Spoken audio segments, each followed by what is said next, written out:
tayo? Tara! Ay, bitaw mo ni Barbie!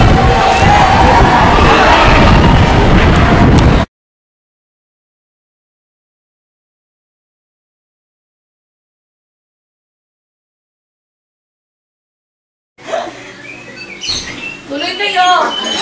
Kumain na tayo! Maraming pagkain sa loob! Buto na kasi ako eh! Hindi tayo sa pagkain! Bakit mo na? Gusto tayo? Okay na po! Nagdilag mo yan! Ano nangyari dyan?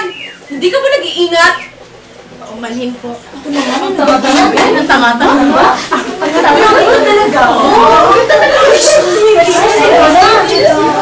Magandang gabi sa inyo lahat. Pinagagal ako ipagkalala sa inyo. Ang anak ng aking ulot na kaibigan. Si Crisostomo Ibarra, siya ay nanggaling pa sa Europa. Silubungin po natin siya.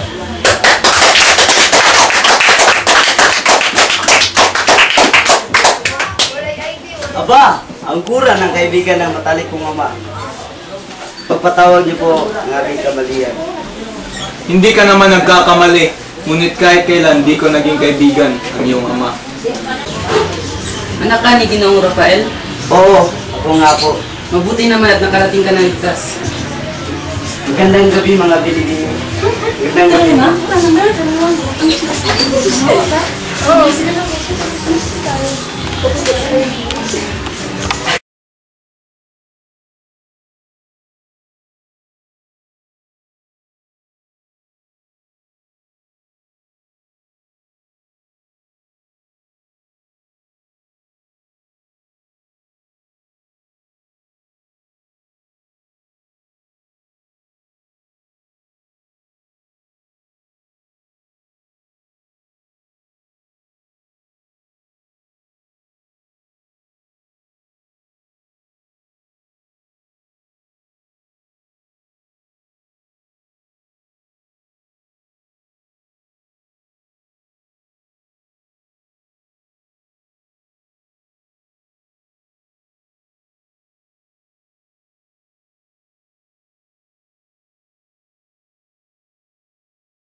Sige na nga, patawarin niya sana ng Diyos.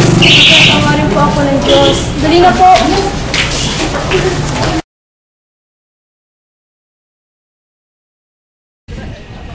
Saan na ba siya? Saan na ba siya?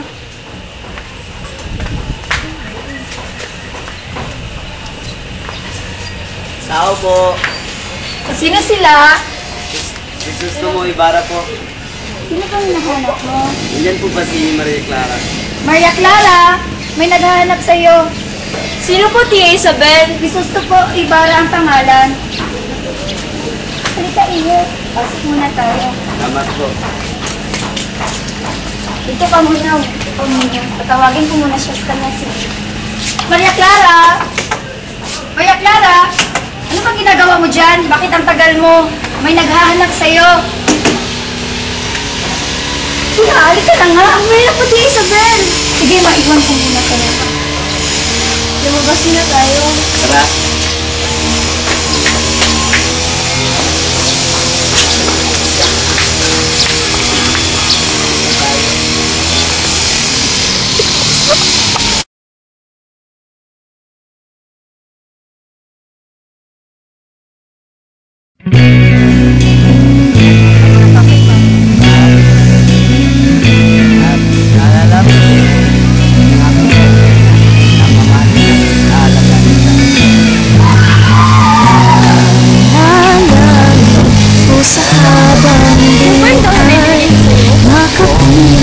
Makasama ka, yan ang panalangin ko. Papayag ang puso ito. Wala ka sa aking piling, mahal ko iyong dinggin.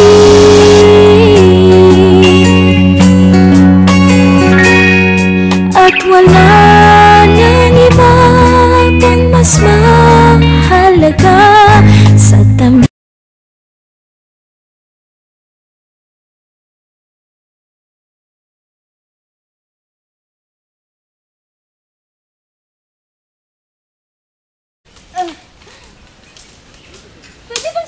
lang tayo mabukay?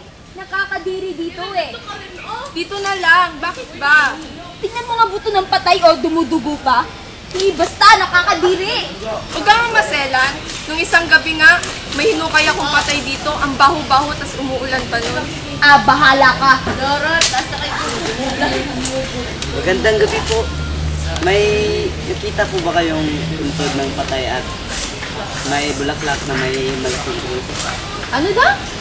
Huwag kang mangelam. Doon sa may rosas. Oo, yun nga po. Pinahukay na sa akin ng kurang malaki yung bangkay nun at pinalipad sa ibingan ng mga insek. At sumunod ka naman. Huwag na kayong magalit, Inoo. Hindi ko naman talaga nilibing sa libingan ng mga insek. Mabigat lang talaga masyado ang bangkay kaya naisipan ko na itapon sa ilog. Wala ka nila.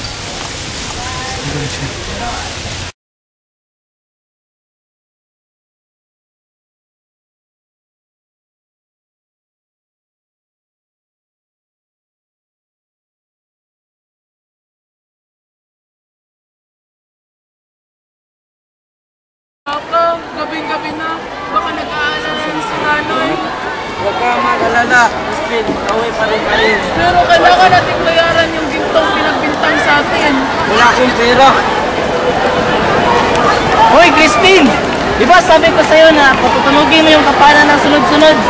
Hoy, Crispin, hindi mo ba uwi ang ginto?